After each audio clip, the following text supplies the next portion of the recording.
भैया कैमरे वालों का प्रोग्राम है, कैमरे से बंद। हमारे बीच कटंगी विकास मंच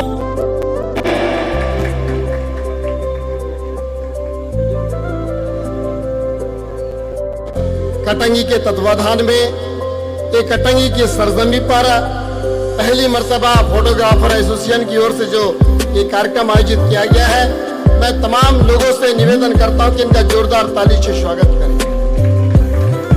कहते हैं कि चमन में बहुत फूल खिलते हैं, कौन किसका खिलना याद रखता है।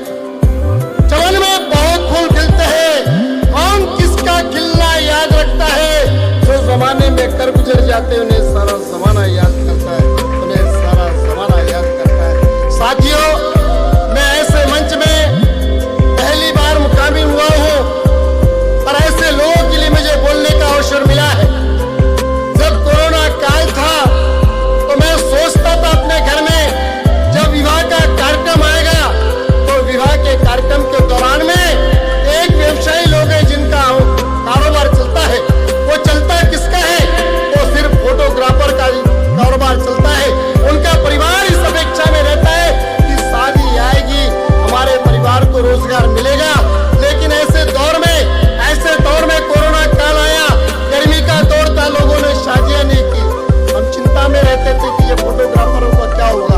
साथियों, यदि मैं कहूं कि यदि कोई कोरोना काल के सही योद्धा रहे जिन्होंने किसी से मांगा नहीं और अपने घर के अंदर में एक जंग लड़ा, वो है फोटोग्राफर। साथियों, उनके लिए जोरदार ताली से स्वागत। ये वो शख्सियत है, एक कलकत्ता के बीच में गाने वाली महिला रानू, उसकी ये फोटोग्राफी में वीडियो बनाते हैं। जो भीख मांगने का काम करती है वो सलमान खान के साथ में यदि बैठती है और देश के अंदर में गाती है, ये किसी और का योगदान नहीं है, ये किसी योद्धा का योगदान है। तो आप जैसे फोटोग्राफरों का योगदान है। साथियों, अमिताभ बच्चन यदि अमिताभ बच्चन है, लता मंगेशकर यदि लता मंगेशकर है, रफी साहब और मुकेश साहब, यदि किसी को दुनिया के अंदर में जाना जाता है, और आप भी जो हमारे कलाकार साथी आए, आपको यदि इस कटंगी की माटी में जाना जाएगा, जो वीडियो बना रहे साथी, जो फोटो खींच रहे साथी, इनकी वजह से आपको भी जाना जाएगा। तो मैं आप लोगों से निवेदन करना चाहता हूँ, ऐसी शख्सियत जिन लोगों ने ये सब काम करते हैं। साथियों, मैं बड़े एक सामाजिक मूवमेंट में काम करता हूँ, एक संगठन का मैं जिले का अध्यक्ष। मैं आप लोगों से निवेदन करना चाहता हूँ, दूल्हा दुल्हन जब रहती है और दूल्हा दुल्हन को मेरे जैसे आदमी को कभी कभी गोरा बनाने का भी कोई काम फोटोग्राफर करता है। हम बहुत तमन्ना के साथ फोटोग्राफर को बुला लेते हैं, यह सामाजिक व्यवस्था है। हम बहुत जल्दी से फोटोग्राफर को बुलाते हैं, थोड़ा सा ये कर चाहते हैं कि समय से पहले आओ। दूल्हा कितना सुंदर है ये तो मैं नहीं कहूंगा, दुल्हन कितनी सुंदर है ये तो नहीं कहूंगा, लेकिन उसको आजीवन सुंदर बनाने का कोई काम करते हैं तो फोटोग्राफर करते हैं। लोग कहते हैं भाई शादी का वीडियो दिखाना, बर्थडे का वीडियो दिखाना, लेकिन मेरा समाज के लोगों से निवेदन है साथियों कि जब फोटोग्राफर अपने घर में आता है, हम सब सम्मान बुलाते हैं, जब काम निकल जाता है तो हमने देखते कि बेचारा पैसे के लिए बार बार आता है, वो आपसे निवेदन करता है। यह समाज का अभिशाप है, जो हमारे को सब कुछ देता है, कभी कभी हमारे चौखट में मांगने आता है। ये काम न करो साथियों, मैं आप लोगों से निवेदन करना चाहूंगा, क्योंकि ये जो माहौल बना है, बोलते हैं 100 वक्ता किसी काम का नहीं, एक लता काम की। 100 वक्ता किसी काम की नहीं, एक लता काम की। तो मैं आप लोगों से निवेदन करना चाहता हूं कि नए चिराग जलाओ की रोशनी का में फूल इंसानियत के खुशबू को खिलाए रखिए, धरती को स्वर्ग बनाना तो मुमकिन नहीं, कम से कम धरती को धरती बनाए रखिए, कम से कम धरती को धरती बनाए रखिए। इन्हीं शब्दों के साथ मैं अपनी वाणी को विराम देता हूँ। फोटोग्राफर्स एसोसिएशन के लिए जोरदार ताली बजाएंगे। अभी भी बजाना है साहब। कटिंग वालों के लिए कह रहा हूं कि चांद पर अगर नूर न होता, कि चांद पर अगर नूर न होता और तन्हा दिल मजबूर न होता, अरे कसम खुदा की मैं आपसे रोज मिल जाता अगर आपका कटंगी इतने दूर न होता, इतने दूर न होता। दोस्तों वाले प्रोग्राम करने जा रहे, कटंगी जाने और रास्ता इधर है क्या? तो बोले हाँ। मैंने कहा यार कैसे लोग हैं? तो सामने फिर आया एक आदमी से, फिर मैंने पूछा, मैंने कहा साहब हम ऑर्केस्ट्रा वाले हैं, रास्ता भूल गए हैं, कटंगी जाने वाला रास्ता इधर ही क्या? दूसरा वाला ही बोले हाँ।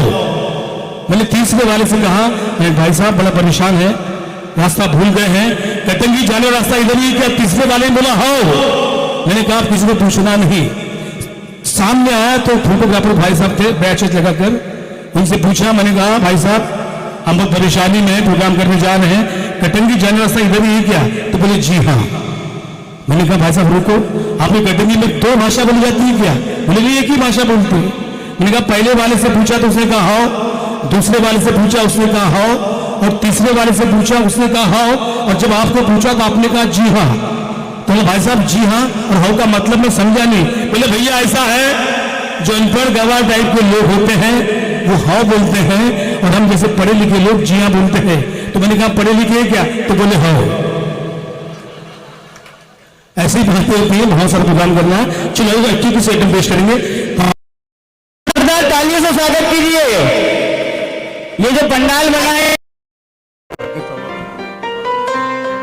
हमारे बीच राकेश जी शर्मा भी आए हैं, पत्रकार साहब, जोरदार तालियों से स्वागत कीजिए। क्या बात है, क्या बात है, बहुत बहुत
हुआ